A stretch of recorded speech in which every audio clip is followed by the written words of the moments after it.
주님의 도우심을 구합시다. 이런 제목입니다. 인간이 사는 세계는 어느 곳을 가도 인간 세계는 역시 인간은 피조물이다라는 것을 저는 뼈저리게 느낄 수가 있었습니다.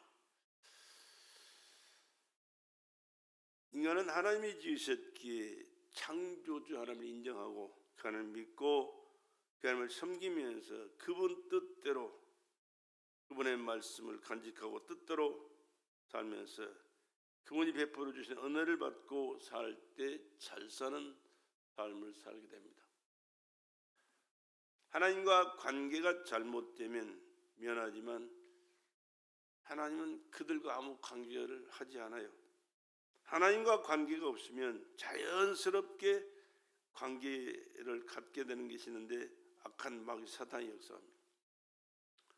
도적은 도적질하고 죽이고 멸망시키는 것이 그의 본업이기 때문에 사단에게 붙들리면 하나님에게서 멀어지고 사단에게 붙들리면 아무리 발버둥을 쳐도 잘 사는 게 아니라 망할 수밖에 없는 것이 피조물인 인간의 세계라는 사실을 우리는 항상 잊어서는 안 됩니다. 그렇기 때문에 누구를 위해서 신앙생활을 하는 것이 아니라 내가 살기 위해서, 내가 복되기 위해서, 내가 하나님의 영광에 참여하기 위하여 무슨 수를 쓰더라도 믿음을 굳게 지키고 하나님의 말씀에 순종하면서 하나님의 기쁘신 뜻을 이루는 축복된 삶을 살아가는 우리 자손들이 되기를 주의 이름으로 축복합니다. 그래서 우리는 예배 때마다 기도할 때마다 나라를 위해서 기도하는 이유가 거기 있습니다. 지도자가 그렇게 중요한 거예요.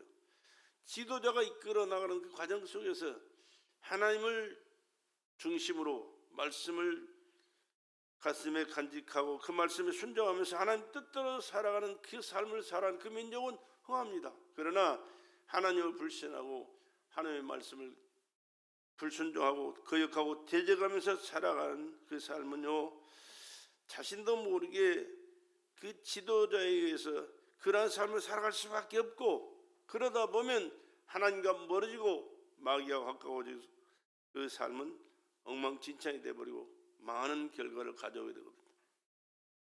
오래전에 이스라엘 내려갈 때니 이 과정이 하나 있어요. 이스라엘에서 애굽을 지나서 이 송해 이스라엘 순례하는 출애굽 과정을 거쳐가는데 그 철조망 하나를 딱 꺼내니까 천국과 지옥이 거기 있더라고요. 이스라엘은 그렇게 잘 살아요. 화장실에 가도 향내가 나요. 근데 딱 그 철책 지나서 애굽으로 딱 들어오니까 지옥이에요. 거기가 얼마나 지저분하고 더러운지, 냄새가 더러운지 그렇게 엄청나게 차이가 납니다. 미국을 가가지고 저 뭡니까 멕시코 국경을 딱 들어섰는데 국경에서요, 저 멕시코 쪽으로는 차가 몇십 킬로미터까지 줄을 서 있어요. 미국에 들어오기 위해서. 근데 미국 사람들은 멕시코를 간다면 그냥 통과하는 거예요. 통과하는 거예요. 쏜살같이 통과하는 거예요. 삶의 과정이요, 미국은 천국이고 지옥이에요. 그렇게 차이가 납니다. 필리핀에도 와봤더니 그렇게 천국과 지옥까지는 비교할 수 없을지라도 아마 그 비슷한 지옥 옆에가 뭐가 있는지 모르겠는데 아마 비슷할 정도로 사는 것 같아요. 얼마나 참 살기 어렵고 힘든지 몰라요. 먹는 것도요. 오늘 아침에 나 혼자 밥 먹으면서 얘기는 안 했지만 나 혼자 그랬어요. 반찬이 몇 가지야 이거? 닭다리 하나 튀겨가지고 밥 부슬부슬한 밥 넣고 그거 하나씩 찍어 먹는 거예요. 그게 그들의 생활이 다 그렇지는 않겠지만 대부분이 다 그렇게 살거든요. 참 먹을 것이 뭐 가릴 것도 없어요.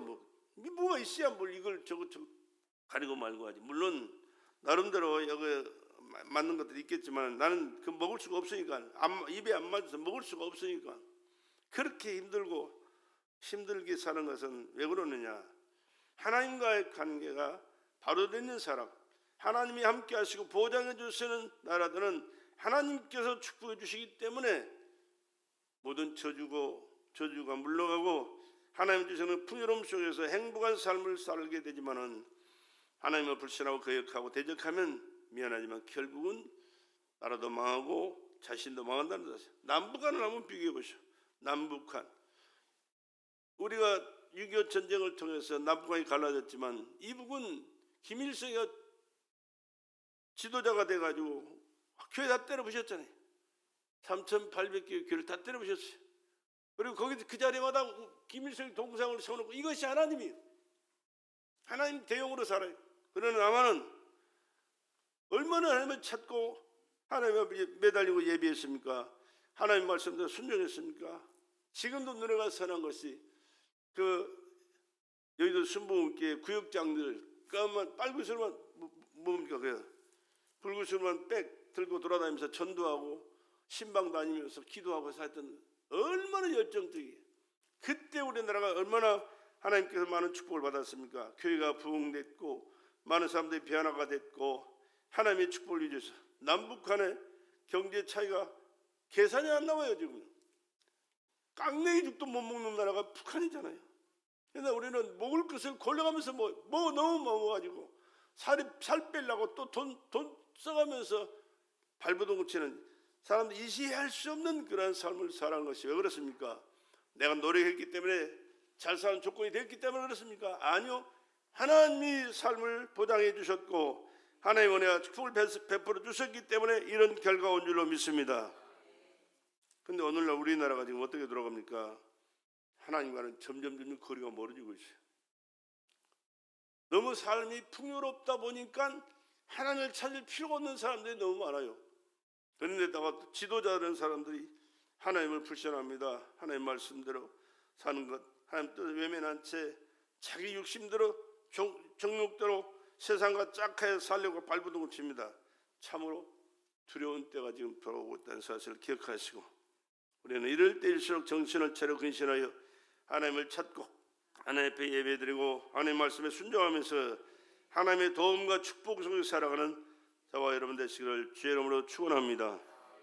너무나도 중요한 사실을 항상 기억하셔야 되고 나라를 위해서 살아야 돼. 이스라엘 역사 속에도 보세요.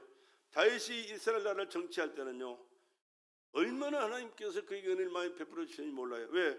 어렸을 때부터 이만한 다윗 양치기 소년 때부터 그는 찬양하면서 예배합니다. 하나님을 찬양합니다. 기도합니다. 하나님 말씀대로 순종합니다. 하나님께 영광 돌리기 위해서 그 어린 소년이 얼마나 노력했는지 몰라. 하나님께서 그 마음을 기뻐 받으시고 그에게 기름 부어 왕이 되는 은혜를 베풀어 주셨어요. 근데 사울왕은 어떻습니까? 사람인들이 요구해서 이웃 나라를 쳐다보고 이방 나라를 쳐다보면서 우리에게도 왕을 주십시오. 하나님 한 분만으로는 안 되겠습니다. 우리에게도 사람 왕이 있어서 그 왕이 우리를 다스리기를 원합니다. 네, 하나님께서 분명히 가르쳐 주셨어요. 왕을 너희들이 원하는데 왕을 세우면 그 왕을 통해서 너희들이 어려움을 당한다, 고난을 당한다, 괴로움 당한다. 그래도 좋으냐? 그래도 좋다는 거예요. 이게 세운 것이 누구요? 사울 왕이었습니다. 그러고 나서 얼마나 많은 삶을 어렵게 살았는지 몰라요. 사울 왕이 하나님을 몰라요. 예배했다는 기사가 없어요. 하나님 앞에 찾아 기도했다는 기사가 없어요. 하나님 뜻대로 살겠다고 몸부림치는 그런 과정이 없어요. 40년 동안에 인간적으로 보면 의식을 하면서 살았겠지만은 영적으로는 아주 침체된 그런 시기를 거쳐왔습니다. 그리고 이웃나라의 전쟁이 있을 때 그들은 항상 져요. 그래도 하나님을 찾지 않아요. 하나님 내버려둬요. 그런데 마지막에 어떻게 됐습니까? 전쟁에 패해서 자기 칼에 자기가 찔러 죽어요. 두 아들도 다 함께 죽어요. 세 부자가 3부자가 한날 한시에 죽었어요. 얼마나 비참한 비극입니까? 그러나 다윗을 보세요. 가는 곳곳만 하나님을 찾습니다. 하나님을 예배했습니다. 하나님의 성전을 지으려고 발버둥을 쳤습니다. 있는 정성을 다 쏟아서 하나님을 섬기려고 애썼던 그 모든 것을 함께 기억하시고 죽는 그 순간까지 하나님께서 그에게 은혜를 베풀어 주셨잖아요. 평안함을 베풀어 주셨잖아요. 행복한 삶을 살게 하여 주셨잖아요. 그 나라가요, 이스라엘 역사 속에 가장 부강한 나라였습니다. 나라가도 많은 나라를 지배해가지고 많은 나라에서 조공을 받고 그 나라를 다스리고 정치하는 그런 세를 받게 되었던 거예요. 다시 말하면 하나님의 도움 없이는 우리는 내 자신도 살아갈 수가 없다. 아멘 하셔야 돼요. 나도 하나님과의 관계 속에 살아야 되고 하나님을 나의 하나님으로 모셔야 되고 그 하나님을 예배해야 되고 하나님 말씀을 내 마음에 간직하고 하나님 뜻이 무엇인가를 깨닫고 하나님 뜻대로 살아가는 그 자체가 내 자신이 하나님과의 관계가 회복될 뿐만 아니라 축복된 삶을 살아가는 계기라는 사실을 기억하시고 누구를 위해서 신앙생활 하지 마시고 철저하게 하나님 앞 나와의 관계 속에서 하나님은 나의 하나님이십니다. 나의 구주이십니다. 나의 왕이십니다. 나의 모든 것 되십니다. 나에게 은혜 베풀어 주심을 감사합니다. 그분 뜻대로 살기 위하여 최선을 다할 수 있기를 주의 이름으로 축복합니다. 그렇게 살아갈 때 나라도 안녕 평안하길 행복할 또 가정도 마찬가지예요. 가정의 주인이 누가 돼야 돼요? 주님이 되셔야 돼요. 우리 가정의 주인은 주님이십니다. 가정의 주인은 주님이시니 우리 가정이 항상 주님을 예배합니다. 주의 말씀을 사모합니다. 말씀을 통하여 주님의 뜻이 무엇인가를 깨닫고 주님 뜻대로 내가 살겠습니다. 내 자녀가 내 후손이 살기를 원합니다. 우리 가정에 철저히 간섭하시고 책임져 주시옵소서. 그러한 삶을 믿음으로 구하시고 하나님의 도움을 받아서 그렇게 살아갈 수 있기를 주의 이름으로 축복합니다. 왜 그렇습니까?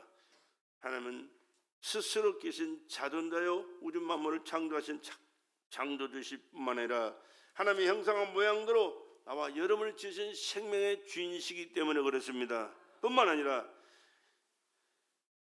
마귀의 소가 말씀을 불순종하고 불신함으로 하나님을 거역하고 대적하는 사단의 편에 서서 나도 모르게 범죄한 인간이 되어 말았습니다. 멸망당할 수밖에 없는 비참한 존재로 전락했는데 하나님은 버리지 아니하시고 하나님의 형상과 모양도 지었을 뿐만 아니라 하나님의 생명을 공급한 인간이기 때문에 그들의 영혼을 살려서 하나님과 함께 살기를 원하셔서 예수 그들을 이 땅에 보내셔서 내 죄를 우리의 죄를 대속하시고 십자가에 필려 죽게 하신 줄로 믿습니다. 그 예수를 믿고 믿음으로 살아갈 때 우리의 죄를 사함받을 뿐만 아니라 이제는 하나님의 자녀의 명분을 얻고 천국을 소망하면서 그날에서 영원히 사는 길이 열렸다는 사실이 얼마나 중요합니다. 그러니까 그 하나님을 우리는 내 마음속에 생각 속에 삶 속에 항상 인정하지 않고는 살아가서는 안 되는 거예요. 항상 인정하고 그 하나님의 은혜 속에서 내가 지금껏 살아왔습니다 고백하면서 늘 살아도 죽어도 일해도 쉬어도 어딜 가도 또한 무엇을 하든 간에 그 하나님을 인정하시면서 그분 뜻 안에 살아갈 수 있는 저와 여러분 되시기를 간절히 부탁을 드립니다. 그리고 모든 것을 그분께 인정하시고 맡기고 기도하셔서 도와달라고 구하심으로 그 하나님의 도움의 손길 속에서 날마다 영간의 범사의 복된 삶을 지속 이루어가기를 주의 이름으로 축원합니다. 인간은 아무리 잘나고 똑똑해도요 인간은 인간이 연약합니다. 부족합니다. 또 어리석습니다. 하나님의 도움을 받지 않냐고는 살아갈 수 없는 것이 바로 인간이라는 사실이에요. 나도 마찬가지 여러분도 마찬가지. 모든 것이 하나님으로부터 나왔기에 육신의 것도 하나님의 도움을 받아야 하고 육신 나 한번 여러분 생각해 보세요. 대단한 것 같죠?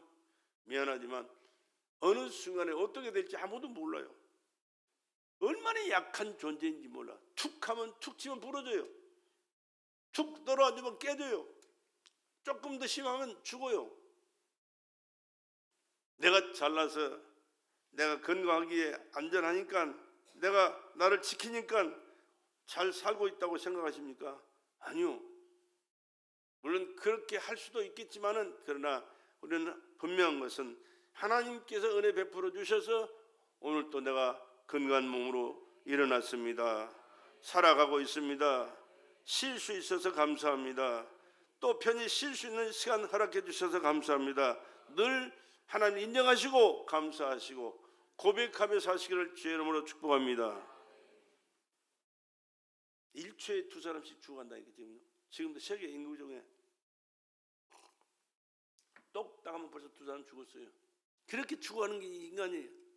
그런데 수명이 다해서만 죽겠습니까? 아니요, 그렇지 않아요. 사고로 죽은 사람도 많고요, 병으로 죽은 사람도 많고요, 또 뭐 갑자기 알 수 없는 그런 일들로 인해서 죽어가는 사람들이 수도 없이 많아요. 엊그저께 홍콩에 불났다면서요. 그 부자촌에 불나가지고 얼마나 죽었는지 나 잘 모르는데 나도 많이 죽었대요. 그 부자 잘 사는 사람들 왜 죽었겠어요? 죽고 싶어 죽었겠습니까? 죽을 때가 돼서 죽었겠습니까? 사고로 죽잖아요. 하나님께서 지켜주셔야 돼요. 지난번에 우리 누구야 이돈구 그 장로님 쌍둥이 빌딩에서 세계 무역센터 부총재로 일하시다가 활동하시다가 간증하면서 살다가 돌아가시던 장관이 있거든요. 근데 그날 쌍둥이 빌딩에 그 비행기가 쳐들어가가지고 추락해서 그 쌍둥이 빌딩 불다 죽었잖아요. 근데 그 시간에 쌍둥이 빌딩에 비행기가 처박혀서 다 무너진 그 시간에 회의하고 있을 시간이에요.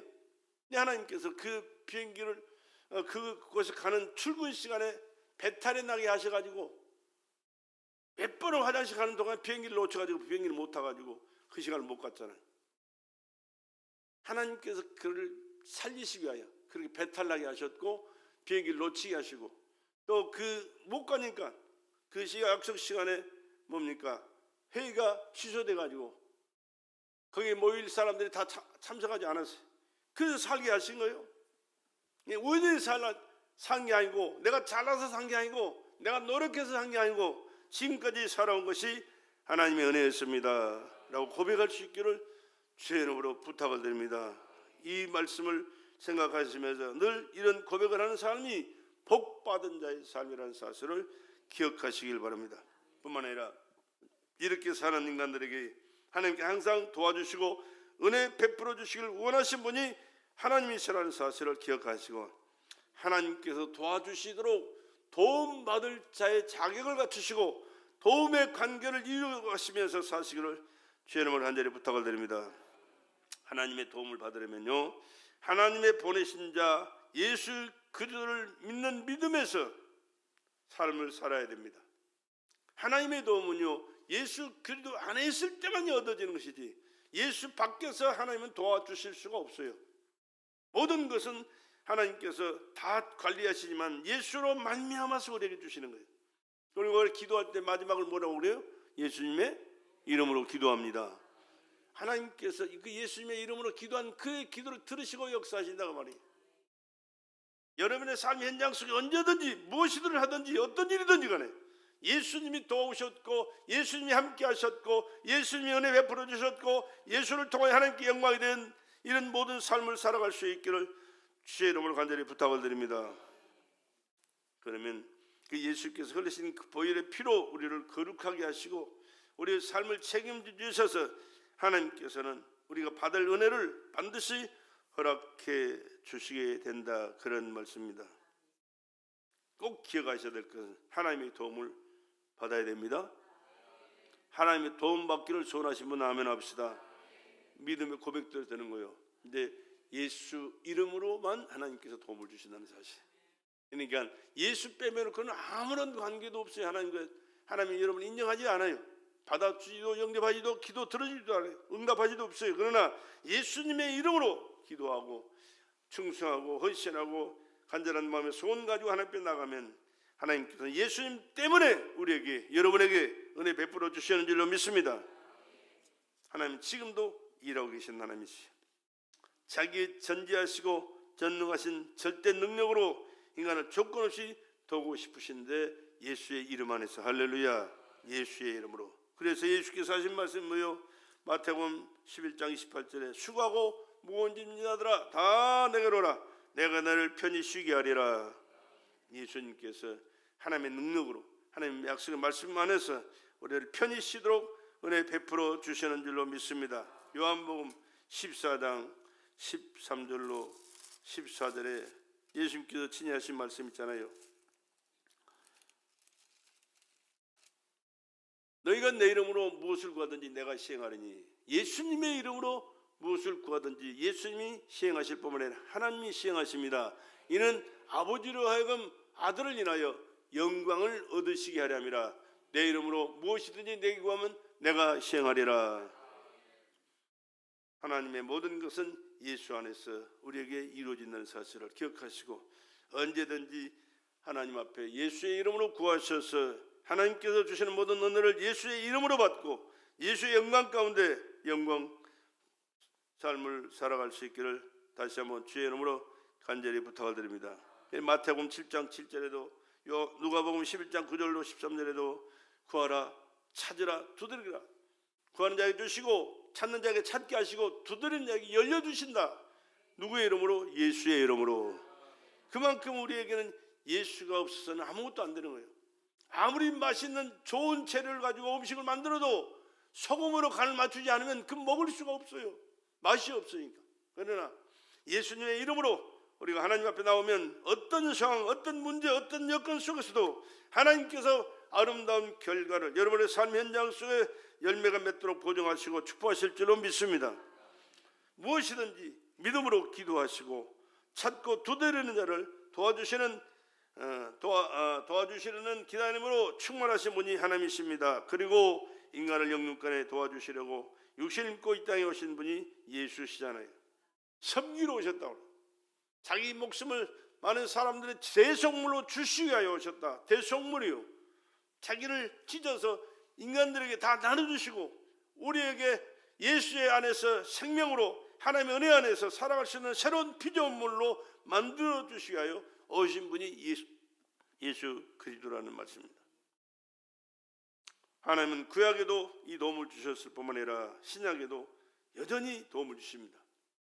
하나님은 약속하신 말씀대로 하나님께서 하나님의 형상과 모양대로 지음받은 인간들을 사랑하시되 끝까지 사랑하시고 그만큼 하나님은 말씀 안에서 약속하신 그 모든 말씀을 이루시고 계셨다는 사실을 기억하시면서 오늘 또 약속의 말씀 붙들고 믿음으로 영육간의 승리와 축복의 삶을 반드시 살아 누리기를 주의 이름으로 축원합니다. 많은 사람들이 구약에도 하나님의 도움을 구하고 그 도움을 받아서 일어날 수 없는 환경 속에서 일어나서 하나님께 영광 돌려드리고 위대하신 전능하신 하나님의 역사를 이루시고 한 증인으로 살았던 사람들이 얼마나 많습니까? 믿음의 조상들이 다 그런 사람들이에요. 히브리서 11장에 보면 그 믿음의 역사들을 다 기록한 체험한 사람들의 기록이 그 이름들이 기록되어 있거든요. 뿐만 아니라 신약에도 마찬가지입니다. 얼마나 많은 사람들이 예수 안에서 그 엄청난 기사와 이적을 체험하고 하나님의 능력을 체험하면서 기적 같은 일들을 삶 속에 적용하며 살았던 사람들이 얼마나 많습니까? 예수님이 첫 기적을 행하셨던 물이 포도주 되는 가나안 혼인잔치집에 특별하게 행한 일이 아니에요. 그냥 하나님의 말씀으로 세상을 창조하신 그 하나님의 능력이 말씀에 순종할 때 그 삶의 현장 속에 열매로 맺혀지잖아요. 혼인잔치집에 포도주가 모자랐대요. 기본이 음료수인데 음료수가 떨어졌어요. 그런데 예수님 앞에 육신의 어머니였던 마리아가 얘기합니다. 포도주가 모자란다. 여자여 나와 무슨 상관이 있습니까? 내 때가 아직 이르지 아니하나이다. 주님은 말씀하시되 하나님의 때에 맞춰서 일하신 분이라 하나님의 때의 시간을 맞춰서 그는 일하신 분이에요.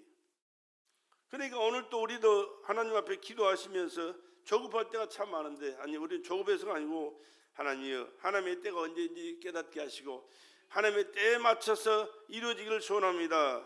내 뜻대로 마옵시고 주님 뜻이 내 때에 이루어질 수 있도록 은혜 내려 주시옵소서.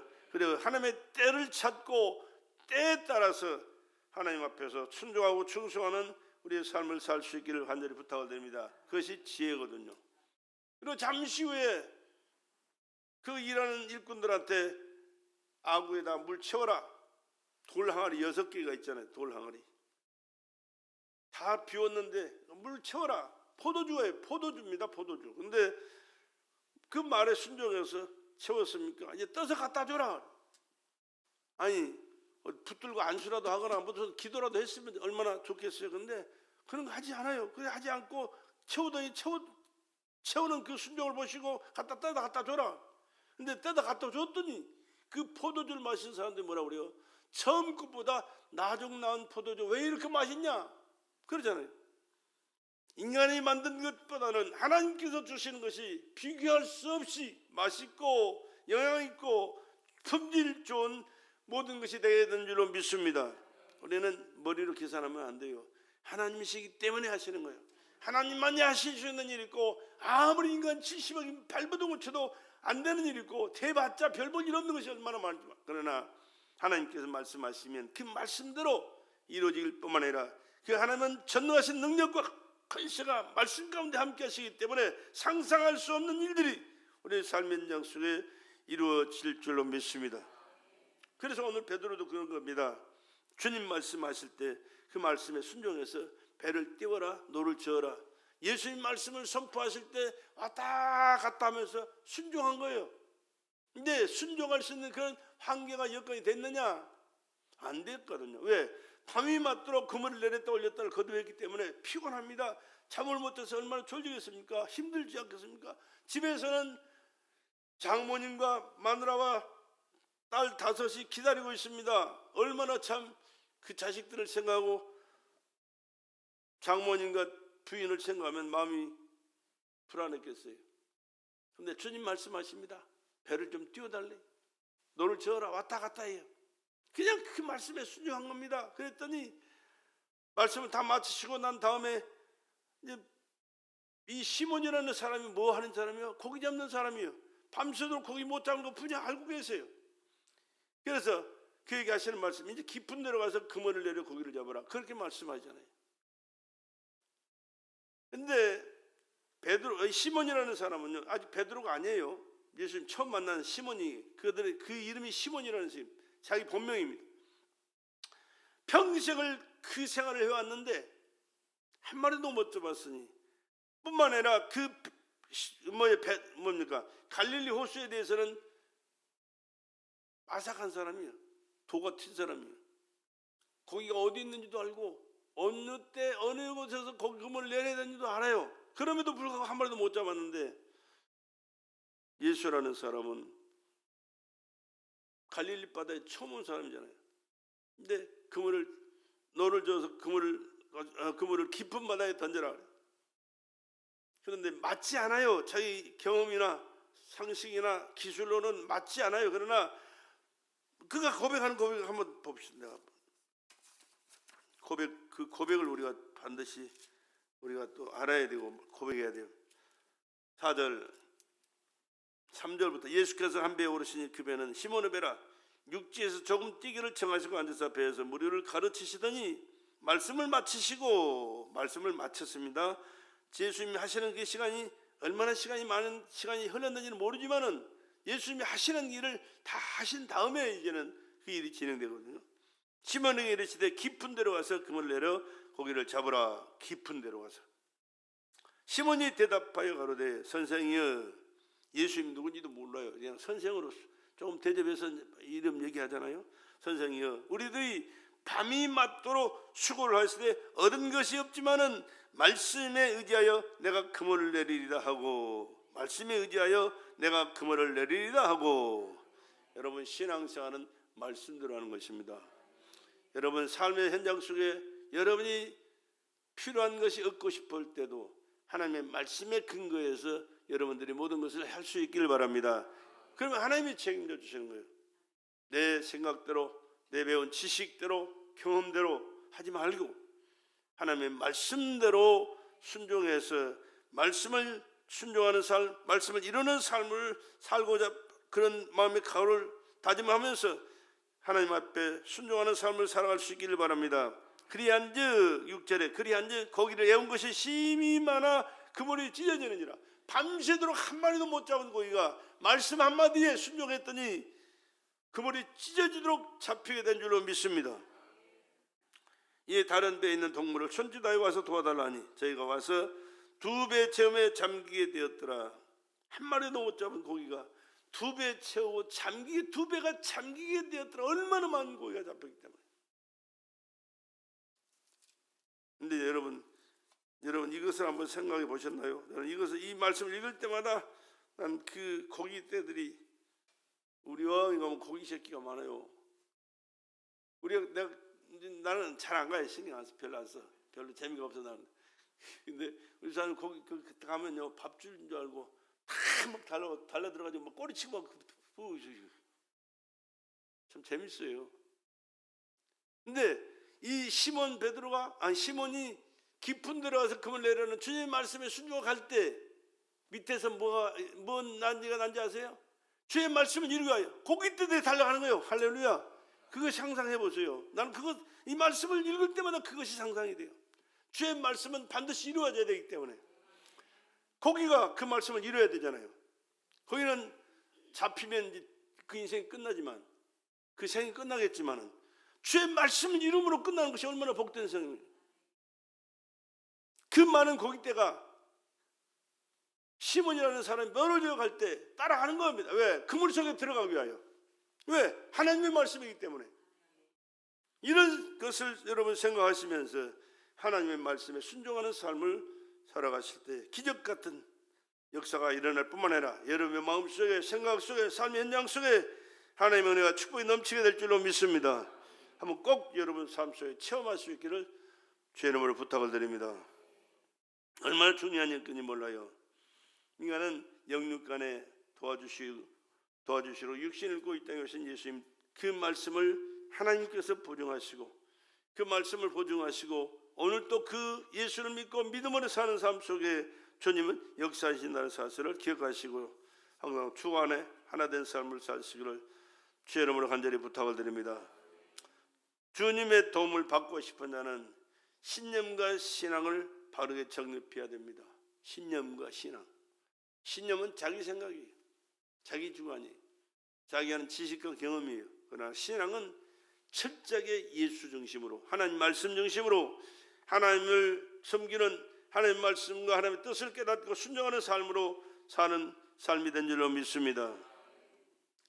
성경 말씀은 하나님의 확신입니다. 베드로 고기잡이 밤새도록 그물을 내렸지만 못 잡았는데 말씀에 순종했을 때 단 한 번에 2배 채우고도 잠기는 그런 기적 같은 역사를 경험했듯이 오늘 또 하나님은 어제나 오늘에나 영원토록 동일하신 그 하나님이시고 하나님의 말씀인 줄로 믿습니다. 그렇다면 오늘 우리의 삶의 현장 속에 역사하실 분은 이 말씀의 근거에서 믿음으로 사는 자 속에 역사하시는 하나님이시라는 사실을 기억하시고 하나님과 함께하는 삶을 살아가는 우리 베들레 성도들 되기를 주의 이름으로 축원합니다. 또 우리는 말씀을 초월해서는 안 돼요. 말씀보다 앞서가서 안 돼요.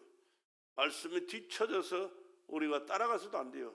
말씀에 맞춰서 한 걸음 한 걸음 주와 동행하는 삶을 살아가는 것이 하나님의 보장 속에 말씀을 이루는 삶 속에 하나님의 역사와 능력과 축복을 경험하는 귀한 시간의 사실을 항상 기억하시고 앞서도 말고 뒤처지지도 말고 내 안에 모신 성령님이 말씀하신 그 말씀을 한 걸음 한 걸음 순종하면서 참 자유를 누리며 살 수 있기를 주의 이름으로 축원합니다.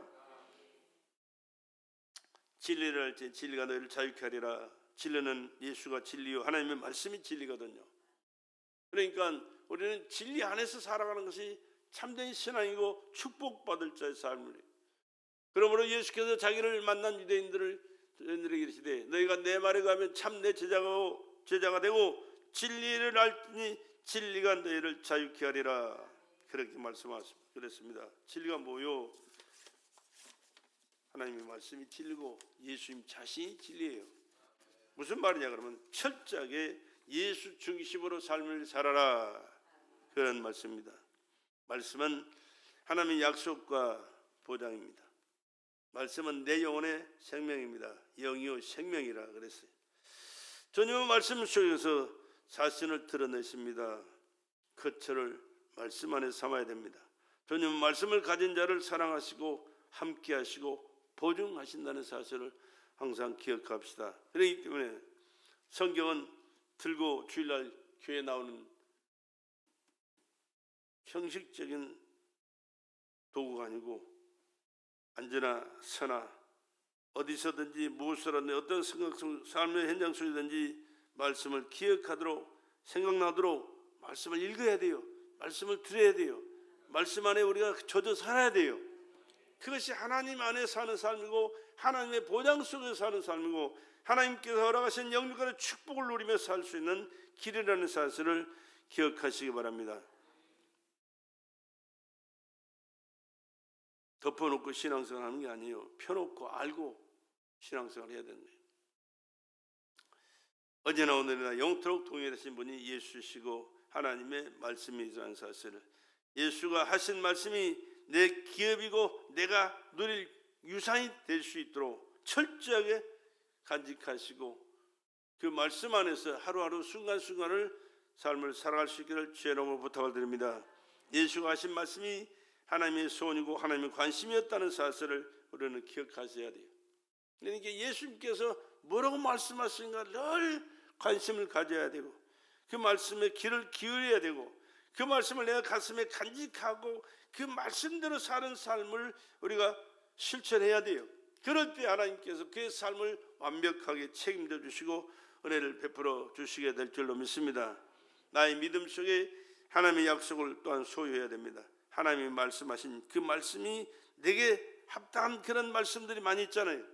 내 삶 현장 속에 꼭 이 말씀을 내가 붙들어야 되겠다라는 그 말씀에 그 붙들고야 하는 그 말씀을 의미를 우리가 깨달을 때가 있잖아요. 그 말씀을 붙들고 살아야 돼요. 백부장은 그렇게 말씀했어요. 예수님 앞에 말씀만 하시면 내 하인이 낫겠습니다. 자기 집에 오신다니까 오실 필요 없습니다. 계신 그곳에서 말씀만 하셔도 그 말씀의 권위는 절대 권위이기 때문에 집에 있는 병실, 집에서 누워있을지라도 여기 이 자리에서 말씀하시면 거기서 치료될 것입니다. 이게 믿음이에요. 이게 네 믿음대로 되라 한마디 하셨는데 그러고 이제 가셨고 자기는 자기 집으로 갑니다. 근데 집에 있는 종들이 쫓아 올라와요. 만났어요. 중간에서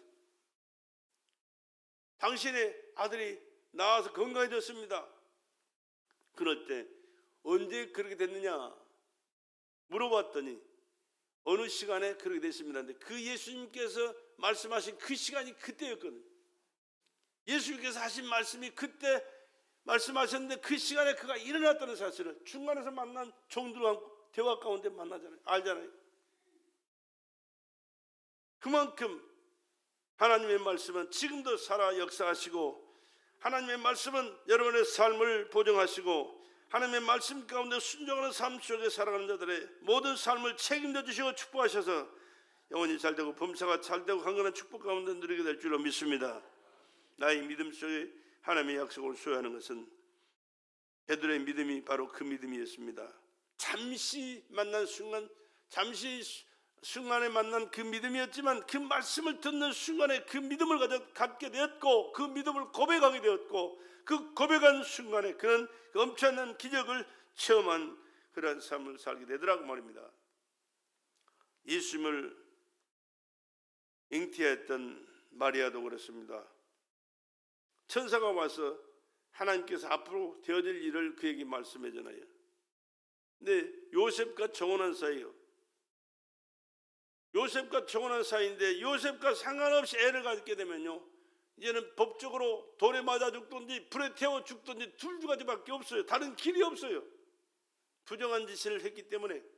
그런데 하나님의 말씀이기 때문에 돌에 맞아 죽든지 불에 태워 죽든지 사람의 법이나 사람의 사는 그 수단 방법이나 그 상식 초월해서 하나님의 말씀이 하나님의 뜻이 나를 통해 이루어지기를 원합니다. 나는 불에 태워 죽어도 좋고 돌에 맞아 죽어도 좋습니다. 그러나 하나님의 뜻이라면 나를 통해서 이루기를 원합니다 라고 받아들였을 때 돌에 맞아 죽었습니까? 불에 태워 죽었습니까? 아니요. 하나님은 하나님의 말씀을 내가 소유하고 그 말씀대로 순종하고 살겠습니다. 죽어도 그렇게 순종하겠습니다 라고 했을 때 하나님은 그걸 철저하게 보장해 주셔서 누가 털끝 하나 터치 못하게 보호하시잖아요. 뿐만 아니라 거기서 메시아가 하나님의 아들이 출생하시잖아요.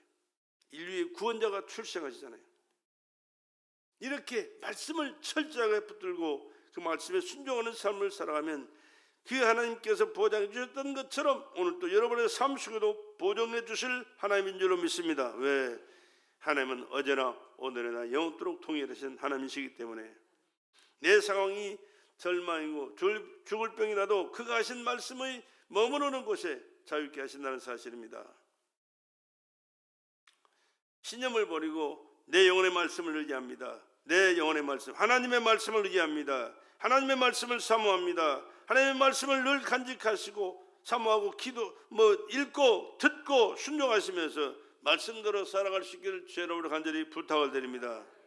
그 말씀 붙들고 우리가 하나님 앞에서 순종하는 삶, 기도하는 삶, 충성하는 삶, 믿음으로 헌신하면서 사는 삶을 살아갈 때 우리는 영육간의 범사에 복된 자로 서게 됩니다. 엊그저께 어떤 집사님하고 얘기 한번 했어요. 그러면서 하는 얘기가 요즘은 말씀이 좋으면 말씀 따라가잖아요. 자기에게 맞는 말씀이 좋으면 그 말씀 따라간다는 거예요.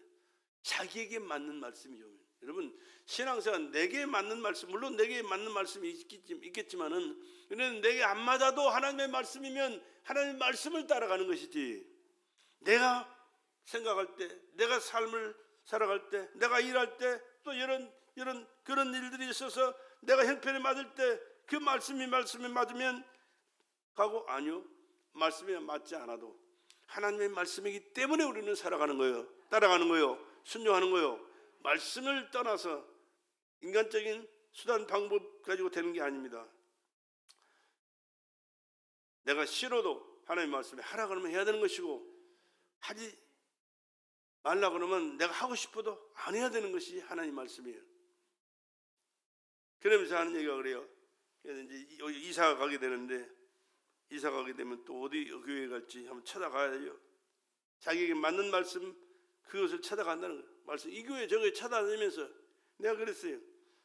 하나님의 말씀을 따라가는 것이지 내게 맞는 말씀이 주어진다고 그곳에 가는 것이 아니다. 그건 신앙생활이 아니다. 열심히 한다고 나름대로 하는 사람이에요. 그렇게 얘기하더라고요. 교회는요, 내 마음의 교회가 이루어져야 돼요.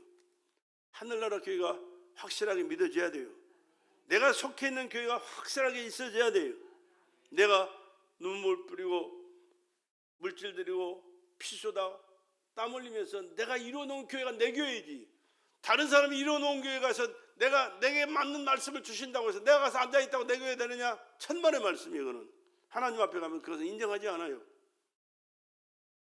내가 그걸 가르쳐 줬어요. 모르겠어요. 어떻게 실천할지 안 할지 모르겠지만, 신임을 버리고 내 영혼의 말씀을 의지해야 됩니다. 그래서 말씀 붙들고 기도해야 되고, 말씀 붙들고 믿음 생활해야 되고, 말씀 붙들고 영혼과 하나님의 기쁜 뜻을 함께 이루어가는 삶을 살아야 될 줄로 믿습니다. 나의 삶 속의 신임보다 나를 지배하는 말씀을 내게 주시옵소서. 말씀을 깨닫게 하여 주시옵소서. 말씀이 믿어지게 하시고 말씀대로 살게 하시고 말씀대로 내 삶 속에 하나님의 뜻이 이루어지는 삶을 허락하여 주시옵소서. 이러한 삶을 살아가야 하나님이 그를 기뻐하시고 믿어주시고 역사하시게 되는 것입니다. 내 평생 신념으로 살지 않고 영으로 살지 않고 기적을 바라지 않고 오직 하나님 말씀을 순종하고 말씀 속에서 하나님 뜻을 깨닫고 말씀이 가라면 가고 하라면 하고 서라면 서고 오직 말씀으로 내 삶을 이루는 삶을 살기를 원합니다. 말씀이 나를 100% 지배하는 삶을 살 수 있도록 은혜 내려 주시옵소서. 그렇게 늘 기도하시고 말씀을 중요하게 여러분의 마음에 간직하시고 말씀에 따라 삶을 살아감으로 성령의 열매, 예수 이름의 권세와 능력 안에서 참 자유와 평안과 축복된 삶을 살아가는 저와 여러분의 삶이 되기를 다시 한번 주의 이름으로 부탁을 드리고 축복합니다.